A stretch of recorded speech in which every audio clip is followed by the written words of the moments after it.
This is In Other Words. My name is Herb White. I'm editor-in-chief at the Charlotte Post, and it's the time of the year where the Post names its annual Newsmaker of the Year. And since you know it's not me, this lady, Tchernavia Montgomery, CEO at Caring here in Yes. Charlotte, is the Post's 2025 Newsmaker of the Year. Welcome to the podcast. Congratulations on Newsmaker of the Year. Thank you. And just for folks who don't know what Newsmaker of the Year is, it's an annual acknowledgement of people and sometimes organizations who have made an impact in Charlotte in a calendar year. Uh, Newsmaker of the Year, or the Naughty, as I like to call it, started in 1990. Harvey Gantt, who was running for U.S. Senate that year, was the very first. Wow. And some of the best known people in Charlotte history have earned the Naughty. Julius Chambers, Alma Adams, Yes. Mayor Vi Lyles. Last year's recipient was our first person, an individual from sports, Maurice Flowers, who is Very the good. football coach over at Johnson C. Smith University. Yes. The Charlotte Hornets won it in 2014. Very good. But all kinds of people from all walks of life in Charlotte and Mecklenburg County, and people who've had an impact on the county and its people, have been Naughties. So there you go. Thank you. Well, it's an honor and definitely unexpected, but thank you to you at the Post and the Johnson family for this honor. Absolutely. So let's get to the topic at hand. Okay. The year that you've had, by most definitions, would be a pretty good one. I agree. You moved into some new digs here on Yes. North Graham Street. It's a fabulous 13,000 foot space Yes. that has state of the art things that I can't even pronounce probably. And it's all geared to Caring's mission Yes. of caring for people who are underinsured Yes. or not insured. So Yes. talk a little bit about the year that you've had and Yes. Caring Yes. and the mission. Well, it's been a vision that quickly became a reality for us. We would not be in this space had it not been for the support of the community and their embracing that vision that we had. We have grown tremendously over the last 5 years, doubling in our organization's size, and we needed those new digs to make sure that we were accommodating our staff and providing our patients with a dignified place to experience care. So we started out 2 years ago on a capital campaign, and within a year and a half, raised $3 million, 2.3 of that within 6 months. And then we began to craft out this wonderful space that you're within. It is wonderful to be back in the community where we belong. This organization was started in 1955 by a community health nurse, Maribel Connerat, who did not look like me, but was providing services in areas of town where people that do look like me lived. And to close those disparities, she sought out to develop this organization that we're now very proudly serving within today. It is an interesting fact that you're the first Black person of color, whatever you want to call it, Yes. to have the title of CEO here. Yes. I would imagine breaking barriers, even in 21st century America, still means something. What does it mean to you? It does. Well, I'm a double minority. I'm a woman and I am Black. I'd add a third in that I'm short. So Vertically challenged. I am. Right, big personality. I try to make up for it. But yes, I do have to lead differently. I think nationally, only 5%, 3 to 5% of nonprofits are run by Black women. So while we have made some great strides in our country in putting Black women in positions to lead organizations where sometimes we are proximate to the problems that we're trying to serve, I am trying to do my best here in the Charlotte-Mecklenburg community to lead confidently, to lead in partnership with our government, with our private foundations, with our public entities, and corporate, to make sure that we are providing individuals who want to call Charlotte home, a place where they can thrive.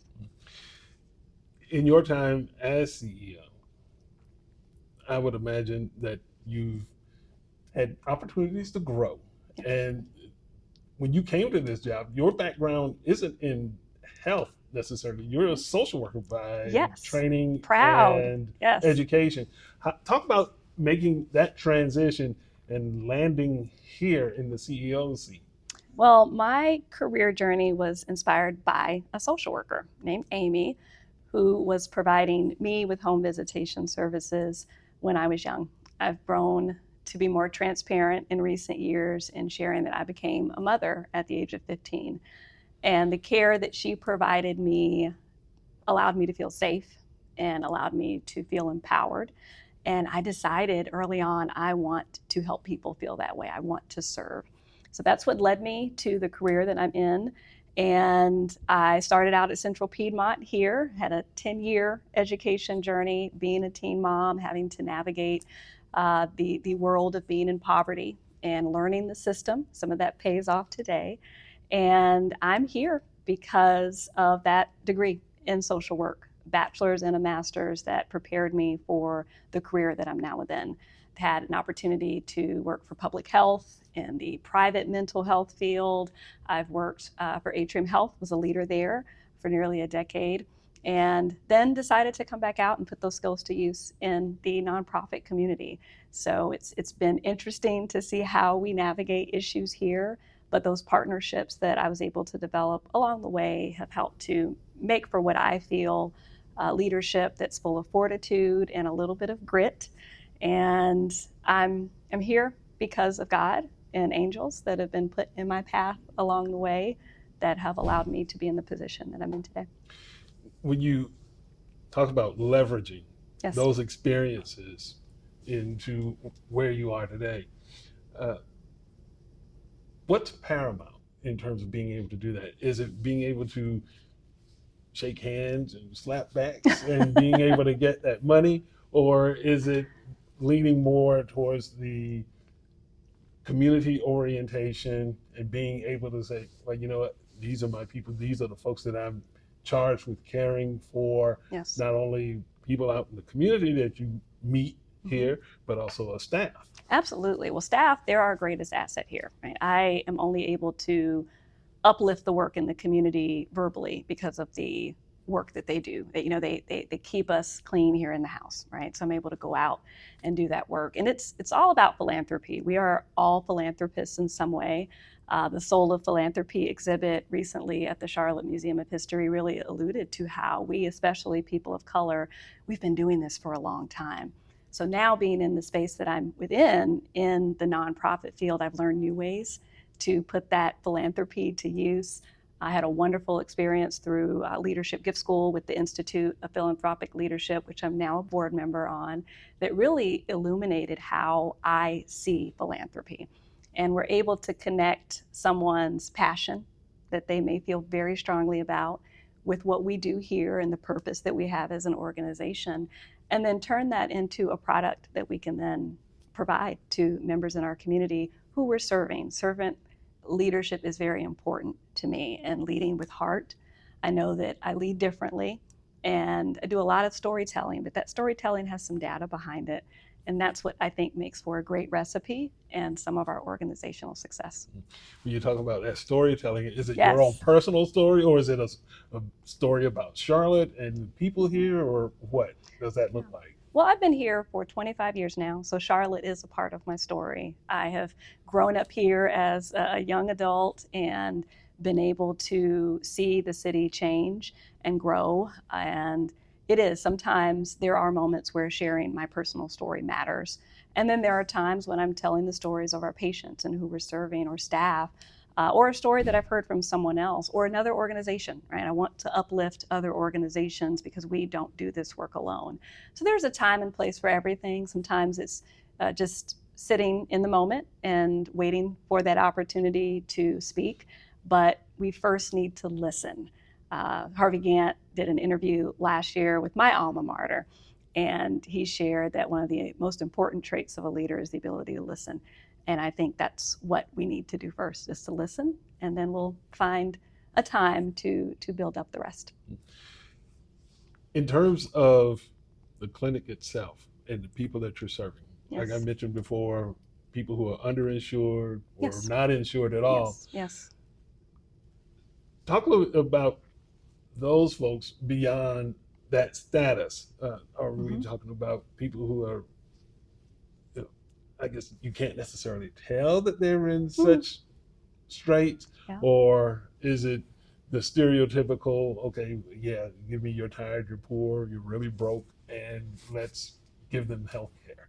Yes. So sometimes issues that people may be facing are invisible.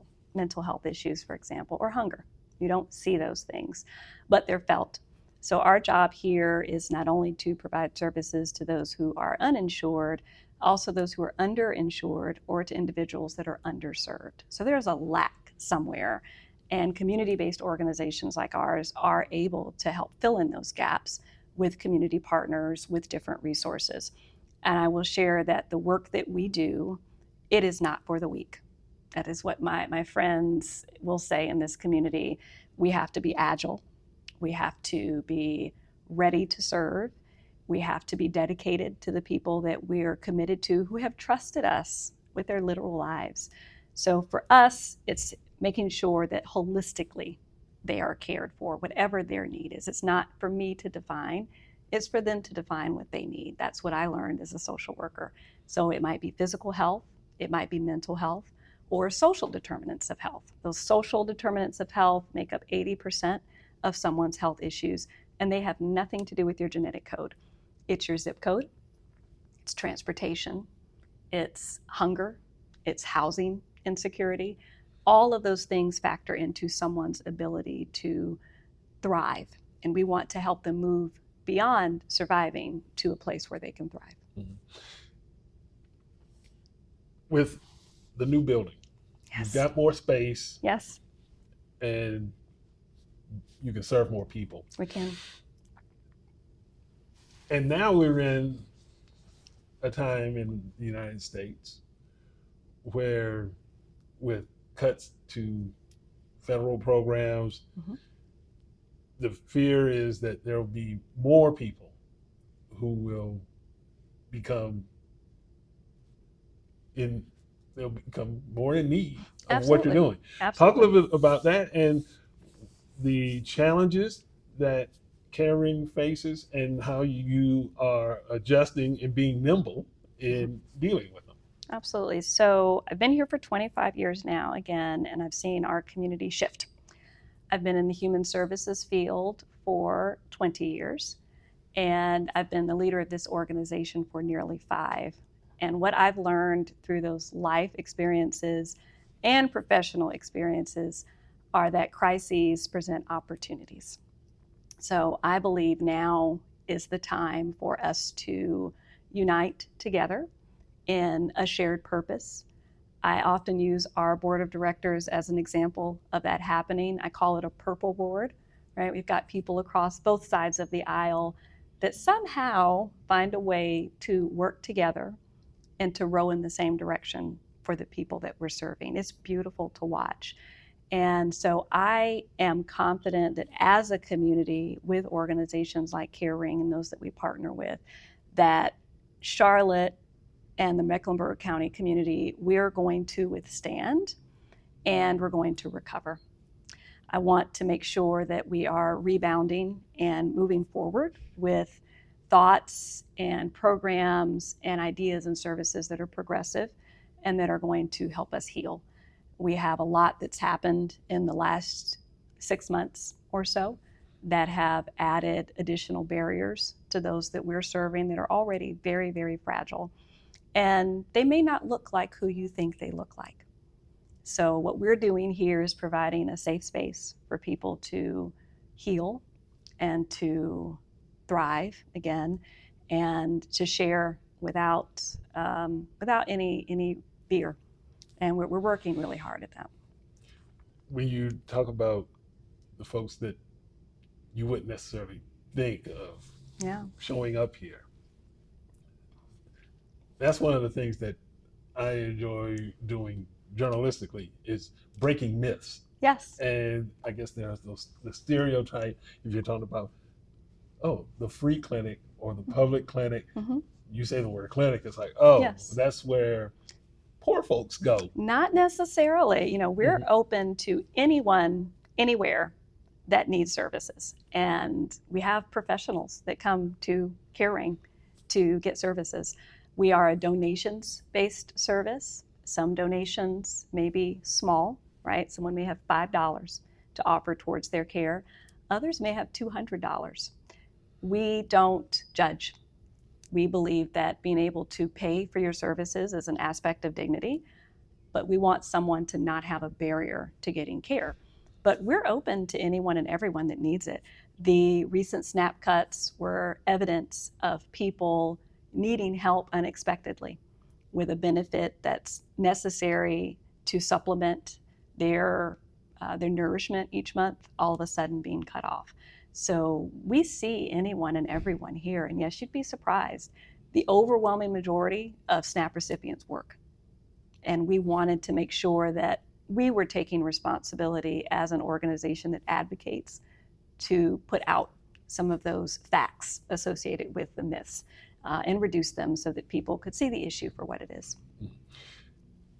When you have all of these services, and obviously you're serving folks from 8 to 88. Yes, yes, And- prenatal. We provide maternal health services to pregnant women. So yeah. And when you have all of those services, Yes. how difficult is it for you to get the word out Mm-hmm. that these services are here for everyone, take advantage of them, and how do people respond when you go out and do that? And how much more do you need to be able to do to gather up maximum capacity? Well, I mean, I'll always take a check. But Okay. our organization, we have grown to serve nearly 8,000 individuals a year. But community-wide in Mecklenburg County, there are around 140 to 160,000 people who are uninsured. So we're just scratching the surface.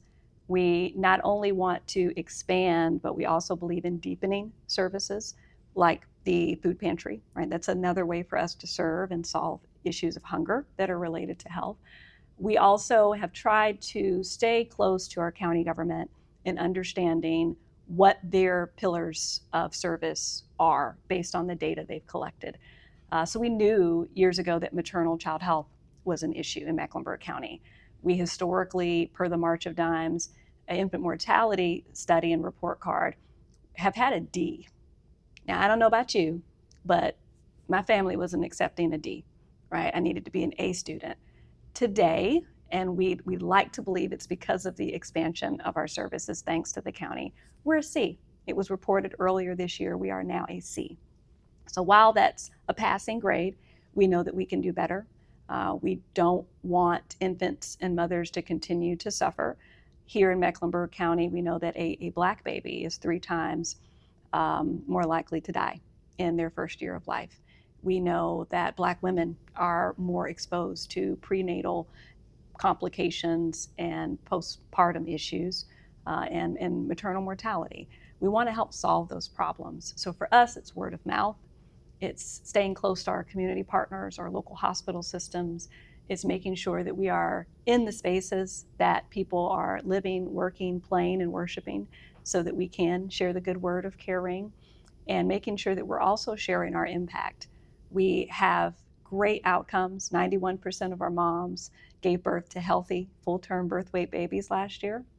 Our Physicians Reach Out program, which was started in 2004, just reached its $500 million, it's billion with a B, mark in donated care from members of our community that are medical providers.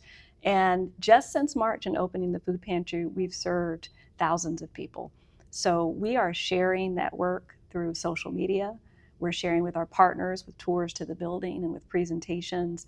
We're making sure that we're writing letters. I love writing handwritten cards, thanking people and inviting them to learn more about what we do. moments like this, we are going to use this opportunity to share more about what we do, but collectively, not just us, but all of our community partners, that's how we get the good word out, is making sure that we're working together in unison. That shared vision is possible, Mr. White. It is, and we are evidence of that at Caring. In terms of the future, and I know Yes. you probably are just getting around to decompressing after opening your new building. Yeah.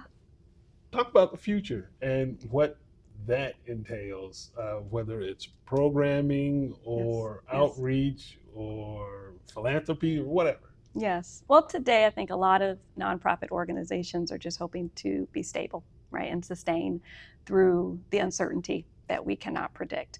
So today, I would say my most grounded hope is for our organization to just remain flat, right, so that we can continue to serve in an uninterrupted way and to make sure there's a continuity of care for those that we are serving, and to find ways for us to creatively serve. Sometimes we have to do things a bit different and be responsive to the needs that we're witnessing and hearing in the community. Again, listening. We have to keep our ear to the ground to make sure that we are listening so that we can be responsive to those needs in a timely manner and seek out resources to help. I am always thinking about the future of this organization. I'm really grateful to be in the space that I'm in and have a wonderful board and staff that support some of those ideas and visions. We love to experiment thoughtfully, right? If it doesn't break the bank and no one's going to die, then we try it, right? Because we need to see if we're going to succeed or fail before we make something more permanent. But we love launching new programs and ideas, one of which is our 2-generation clinic, which we launched this summer. That clinic is a model outside of the University of Chicago at Illinois, and we're the first organization to adopt it. It is a program where postpartum women and infants can get care at the same time. We learned that upwards of 60% of women never go to their postpartum visit. Baby is going to get their visit, right, because we're mothers, but the woman's body may be experiencing challenges that aren't being addressed. So it just makes sense, right? But that required uplift and funding. So thanks to the Bissell Ballantine Legacy Foundation, we're able to do that. So we're always thinking about ways to innovate, to broaden our footprint, and to serve differently. It's interesting that you bring up innovation. You don't Yes. necessarily hear that in the nonprofit space. This is true. Because it's very traditional. Yes. This is the way it's always been. As long as it brings in the Yes. money, what do we care? Oh, Keep it the no, way it is. No. Why do you feel the urge to roll the dice on new things? Yeah, so we're a business just like anyone else, right? I've got the same features of a for-profit business. We have a finance office and operations and HR, and all those businesses continue to innovate, right? You want to keep your customer base that you have and then bring in new business. It's the same here. We're just working with people, and I get to spend all of my money at the end of the year, right? That part's fun. But we have to innovate. Necessity, they say, is the mother of innovation, and we're serving people that need services. So we have to find ways to do things differently and to do them better than we did the day before. And we do it thoughtfully. We use data. We use intelligence. We find out who our staff are that may have certain strengths to uplift a certain effort. And I'm the type of leader where I want to trust the people that work here, right? So if you have an idea, you've thought it through, let's try it. We try to respect those differences. That's what makes for the wonderful diversity that we have and the strength behind the leadership at Caring. But yeah, we love to try stuff out, and then we'll go find some funding to make it a little more sustainable. But we're pretty good at it. Well, obviously. Thank you. And so you have all of these things that you want to do, all these things that you've already done. Yeah. All of that in 5 years. When you took the job, was that part of a to-do list, or were you just No. winging it and you were brought in to shake things up? Well, I can't answer to what the board wanted. I got picked. I'm still here. For me, I want to serve, and serving looks differently every day. No 2 days are alike for me. It may be a one-on-one interaction I'm having with a donor, and then it may be doing a public speaking event and speaking to a broader audience about the work that we do and bringing awareness to issues. I want to go where I'm being called, right? And that's being called either by the board or called elsewhere. I want to serve, and I've enjoyed the freedom here to be able to lead how I lead.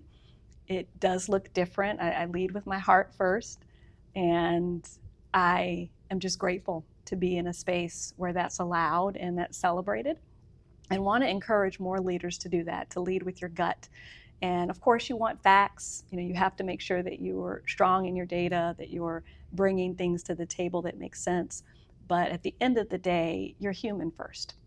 And if we make that put that at the forefront of the direction we're going in, and that's our true north, then I don't think you can go wrong. But I'm really grateful to be here. I'm glad my key still works.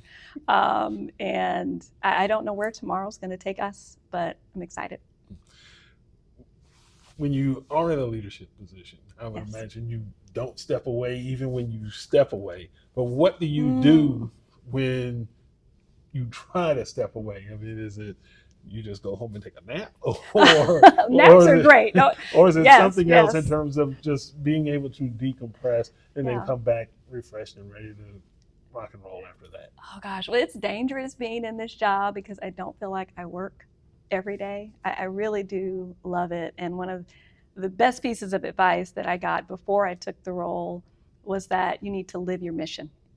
And sometimes it is hard to turn that off.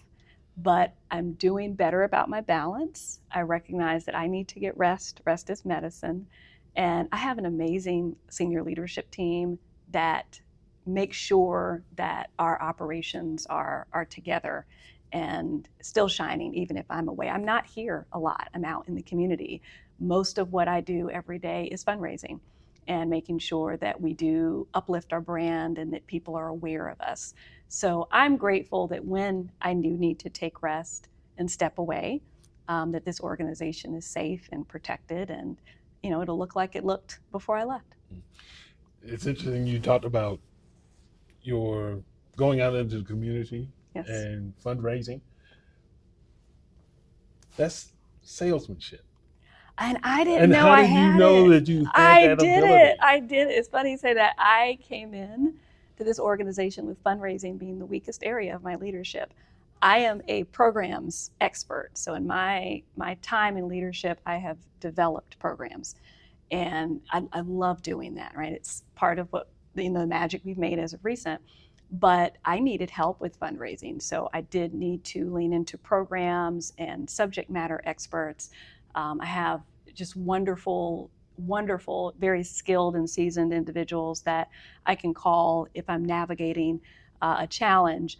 But I've found a knack for it somehow. I think some of it comes from being a teen parent and having to make things work with no resources, and to persuade people to help me and provide me with resources to take care of my child. I'm great at crowd fundraising, right? I'm doing a homeless children's snack bag drive right now with my boys' Boy Scout troop there in Troop 63 at Friendship, and we're making bags, but doing that on my Facebook page, right? Looking for help. So whether it's raising our revenue, the $7 million a year that helps keep the lights on here, or trying to look for snack bag supplies, somehow people have been responsive to whatever it is I'm selling. But it's to help the greater good, and that's again what I'm grateful for, is that people do respond and they pull up to help, whether it be small or large. Yeah. Well, your last 5 years have obviously been very fruitful and fabulous. What about the next 5? So we are, again, right now, today, we want to keep our strategic plan in place. That sometimes is hard to do with distractions. We've had a lot of distractions as of recent, but we're navigating those challenges with grace. And we are here to support this community as it seeks to recover from recent events. or for whatever might be in the future. There's a lot of uncertainty in the air. So I don't know what the next 5 years will look like. We've got a strategic plan. I think it's well thought out. We worked really hard with it with the Lee Institute, and I feel it's still strong, and it will be responsive and critical to those recovery and rebound efforts. Some people call it resilience. I call it injustice. And that's the work that we are going to look to repair. Don't believe that people should have to recover the way that they may have to in the coming years. But we'll be here prayerfully, and our organization strong, in addition to all of our partners and systems and the support that we get to make sure that we can be instrumental in some of that work forward. Very good. Well, I do appreciate you joining me today. Thank as you. our 2025 Newsmaker of the Year, the Naughty. Thank you. Tchernavia Montgomery, you are an asset to Charlotte, and I take great pleasure in saying that. And for all of you out here who are listening to the podcast or watching on YouTube, be sure to go to our website, thecharlottepost.com, and become a subscriber. Subscribe to our newsletter that comes out every week, or become a donor. Amen. If you don't have time to read, just Look, leave time, some money. Talent, treasure, and then we forget about the other two T's, ties and testimony. Don't forget about those. So I'm hearing your call to action to all of it. I love it. See, you're selling too. Every day with different results, no doubt. But at any rate, go to our website, thecharlottepost.com. Yes. If you're watching us on YouTube, like and subscribe to the channel, and we will join you next time around. So for everybody back at the office in beautiful Derrida and just down the street from Ring on Graham Street, neighbor. Thanks for watching and listening.